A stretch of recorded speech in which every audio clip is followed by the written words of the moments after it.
Hello guys, welcome to my blog. Guys, ಇವತ್ತು ಕಾಲೇಜಲ್ಲಿ function ಐತೆ ಅಂತ ರೆಡಿ ಆಗ್ಬಿಟ್ಟು ಹೋಯ್ತಿದೆ. ಹಂಗೆ ನಮ್ಮೂರು ಗೇಟ್ ಹತ್ರ ಬರ್ತದೆ. ಯಾಕೆಂದರೆ ನಮ್ಮ ಹುಡುಗ ಐತಿತ್ತಿಲ್ಲ, ಅವನು ಊರಿಗೆ ಹೋಯ್ದಂದ್ಬಿಟ್ಟು ನಾನು ಇನ್ನೇನು ಮಾಡೋದಂದ್ಬಿಟ್ಟು ಬಸ್ಸಿಗೆ ಹೋಗೋದಂತ ಹೋಯ್ತಿದೆ.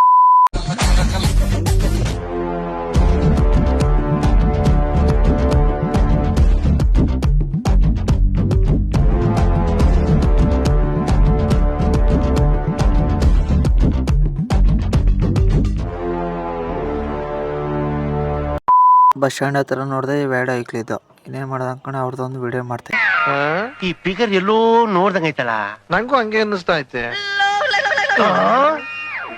ಬದ್ಮಾಶ್ ನೀನೇನು ಹಂಗೆ ಅವ್ರದ್ದೊಂದು ವಿಡಿಯೋ ಮಾಡ್ಕೊಂಡು ಹೋಯ್ತಿದ್ದ. ಅಷ್ಟರಲ್ಲಿ ನಮ್ಮ ಹುಡುಗ ಬಂದ. ಹಂಗೆ ಅವ್ನ ಬೈಕ್ ಎತ್ಕೊಂಡು ನಾವು ಹೋಯ್ತಿದ್ದ. ಅವ್ನು ನೋಡಿದೆ ವಿಡಿಯೋಕ್ಕೆ ಮುಖ ತೋರಿಸ್ಬಾರ್ದು ಅಂತ ಮುಖನೇ ಮುಚ್ಕೊಂಡ. ಹಂಗೆ ಕ್ಯಾನರ್ಗೆ ಬಂದೆ. ಹಂಗೆ ಬೈಕ್ ನಿಲ್ಲಿಸ್ಬಿಟ್ಟು ಹೋದಂತ ನಾನು ಕಾಲೇಜ್ ಕಡೆಗೆ ಹೋಯ್ತಾ ಇದ್ದೆ. ಹಂಗೆ ಕಾಲೇಜ್ ಹತ್ರ ಬಂದೆ. ನೋಡಿದ್ರೆ ಒಬ್ಬರು ಇಲ್ಲ. ಇರೋ ಪಕ್ಕ ಕ್ಲಾಸ್ಗೆ ಅಂತ ಹೋಯ್ತದೆ. ನೋಡಿದೆ ಈ ವ್ಯಾಡ್ ಐಕ್ಳು ಇಲ್ಲೇ ಅವೆ. ಇರೋ ಏನು ಮಾಡ್ತಾ ನೋಡೋದಂತ ಹತ್ರಕ್ಕೆ ಹೋದೆ. ನೋಡಿದೆ ಯಾರ್ದೋ ID ಚೆಕ್ ಮಾಡ್ತಾ ಕೂತಾನೆ. ಹಂಗೆ ಅವ್ರದ್ದೊಂದು ವೀಡಿಯೋ ಮಾಡ್ಕೊಂಡು ನಾನು ಅವ್ರ ಹಿಂದ್ಗಡೆ ಬೆಂಚಿಂದೆ ಕೂತ್ಕೊಂಡೆ. ಬರ ಯಾವ ಬಂದೆ, ಏನು ಬ್ಯಾಗು ಇಲ್ಲ. ನಮ್ಮ ನೋಡೋದು ಬ್ಯಾಗ್ ಎಲ್ಲ ಮಡಿಕೊಂಡು ಹಂಗೆ 1 ಗಂಟೆಗೆ ಕೂತ್ಕೊಂಡೆ. ಮಧ್ಯಾಹ್ನ ಇರೋ ಊಟ ಕಾಯ್ತಾರೆ ಅಂದ್ಕೊಂಡು ನಾವು ಕೂತ್ಕೊಂಡೆ. ಹಂಗೆ ಮಾಡಿ ಕೇಕ್ ಕುಯ್ತಾವೆ ಬಂದರು ಅಂತ ಕರೆದ್ರು. ಹೋಗ್ದ ಕೂತ್ಕೊಂಡು ನೋಡಿದೆ ಅವರು ಹ್ಯಾಪಿ ನ್ಯೂ ಇಯರ್ ದಿನ ಹ್ಯಾಪಿ ಬರ್ತ್ಡೇ ಅಂತ.